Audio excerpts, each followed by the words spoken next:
மருமகளுடன் தகாத உறவு, மாமனாரை கொன்றவர்களுக்கு வழங்கப்பட்ட அதிரடி தண்டனை. ஜாலில் கல்யாண தரகரின் விபரீத செயலால் பரபரப்பு, பெரும் துயரை ஏற்படுத்திய சம்பவம். முன்னாள் அமைச்சரின் மகளின் சொத்துக்களை முடக்க நடவடிக்கை. காதலியை கொடூரமாக கொலை செய்து உயிரை மாய்த்த காதலன், பின்னணி குறித்து போலீசார் தகவல். தமிழர்களின் கருவை அறுத்ததற்கும் செம்மணி புதைகுழி சான்று. திருகோணமலையின் முக்கிய பகுதியை நோட்டமிடும் தொல்லியல் அதிகாரிகள்.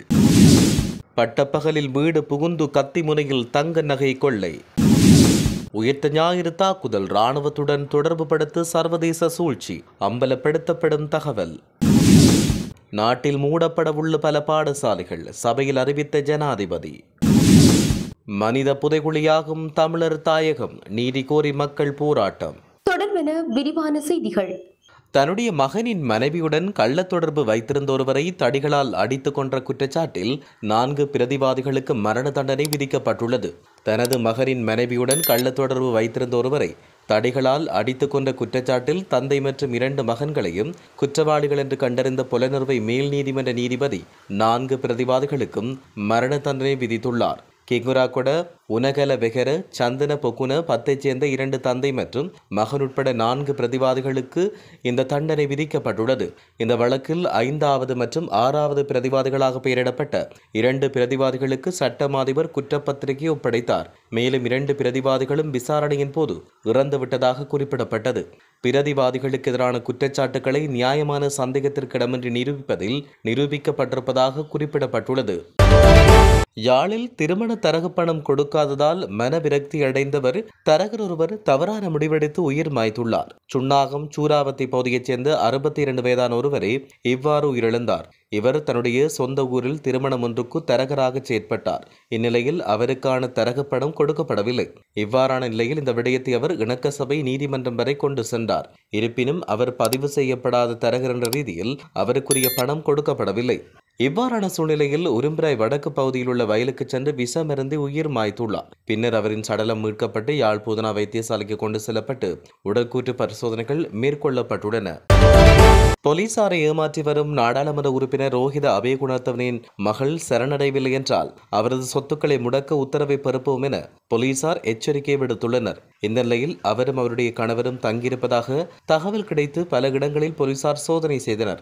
ஆனால் அந்த இடங்களில் அவர்களை கண்டுபிடிக்க முடியவில்லை.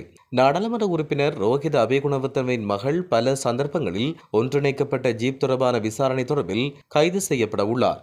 நாடாளுமன்ற உறுப்பினர் ஜகத் விதானகியின் மகன் சமீபத்தில் விசாரணைக்கு தொடர்புடைய சட்டவிரோத ஜீப்புடன் கைது செய்யப்பட்டார். மேலும் அவர் தற்போது காவலில் வைக்கப்பட்டுள்ளார். அம்பாறை பதியத்தலாவ காதலியின் கழுத்தை அறுத்து கொல்லப்பட்டமை தொடர்பில் தகவல்களை போலீசார் வெளியிட்டுள்ளனர்.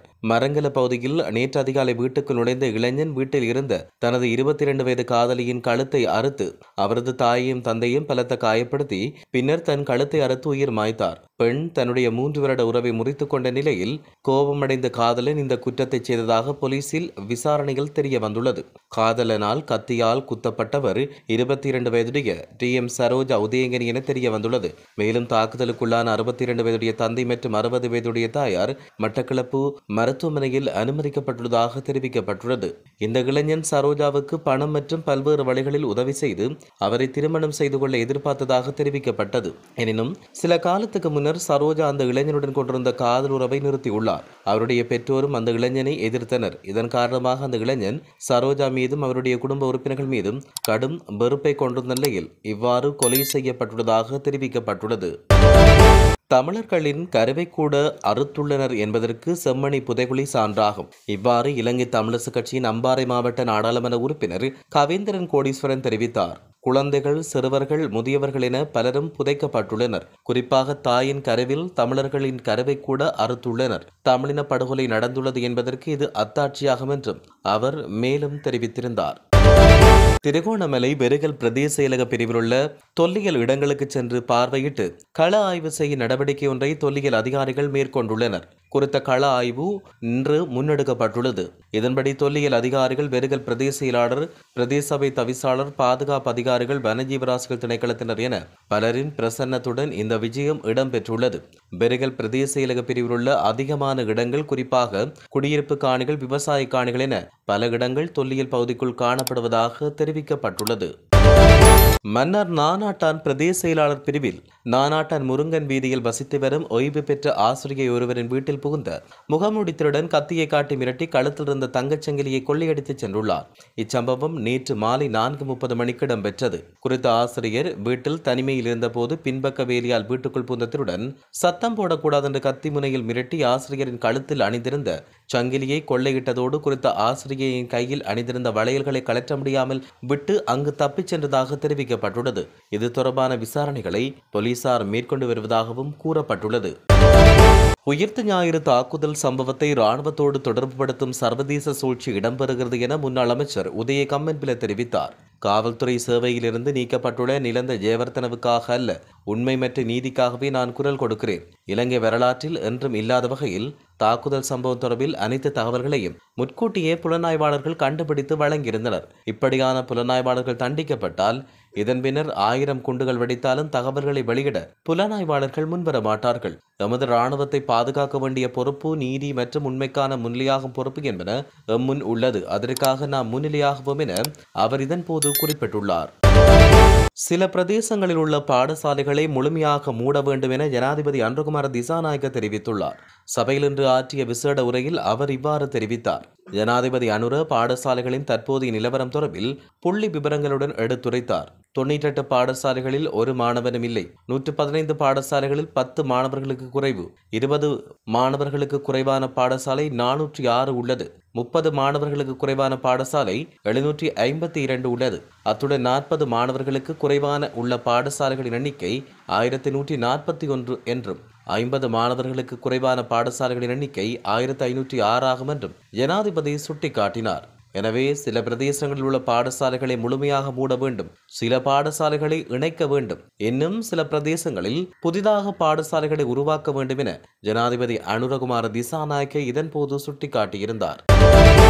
வடக்கு கிழக்கில் கண்டுபிடிக்கப்பட்டுள்ள மனித புதைகுழிகளுக்கு நீதி வேண்டி மன்னார் அடம்பன் சந்தையிலிருந்து திருக்கேதீச்சரம் மாந்தை மனித புதைகுழி கண்டுபிடிக்கப்பட்ட இடம் நோக்கி அமைதி வழி பேரணி ஒன்று முன்னெடுக்கப்பட்டுள்ளது.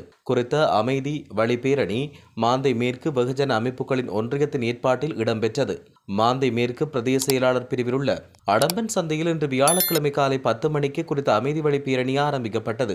பேரணியில் கலந்து கொண்டோர் பல்வேறு வாசகங்கள் எழுதப்பட்ட பதாதைகளை ஏந்தியவாறு ஊர்வலமாக பயணித்தனர். குறித்த பதாதைகளில் எங்கே எங்கள் உறவுகள், எங்கே இலங்கை அரசு, இது நாடா அல்லது இடுகாடா, வேண்டும் வேண்டும், சர்வதேச விசாரணை வேண்டும் மற்றும் மனிதனும் புதைகுழிக்குள், நீதியும் புதைகுழிக்குள்ளா, சர்வதேசமே மௌனத்தை கலை உள்ளிட்ட பல்வேறு வாசகங்கள் எழுதப்பட்ட பதாதைகளுடன் அடம்பனில் இருந்து திருக்கேதீச்சரம் மாந்தை மனித புதைகுழி நோக்கி அவர்கள் ஊர்வலமாக வருகை தந்தனர். அதனைத் தொடர்ந்து திருக்கேதீச்சரம் மாந்தை மனித புதைகுழிக்கு முன்பாக ஒன்று கூடி அஞ்சலி நிகழ்வு செலுத்தப்பட்டது. இதன்பொழுது காணாமல் ஆக்கப்பட்ட உறவுகளுக்காகவும் மனித புதைகுழியில் மீட்கப்பட்டவர்களுக்காகவும் அஞ்சலி செலுத்தப்பட்டு சுடரேற்றி மலர் தூவி அஞ்சலி செலுத்தினர். அதைத் தொடர்ந்து மன்னார் பிரஜைகள் குழுவின் தலைவர் அருட்தந்தை மார்க்கஸ் அடிகளாரிடம் தமது கோரிக்கை அடங்கிய மகஜர் ஏற்பாட்டுக் குழுவின் சார்பாக கையளிக்கப்பட்டுள்ளது.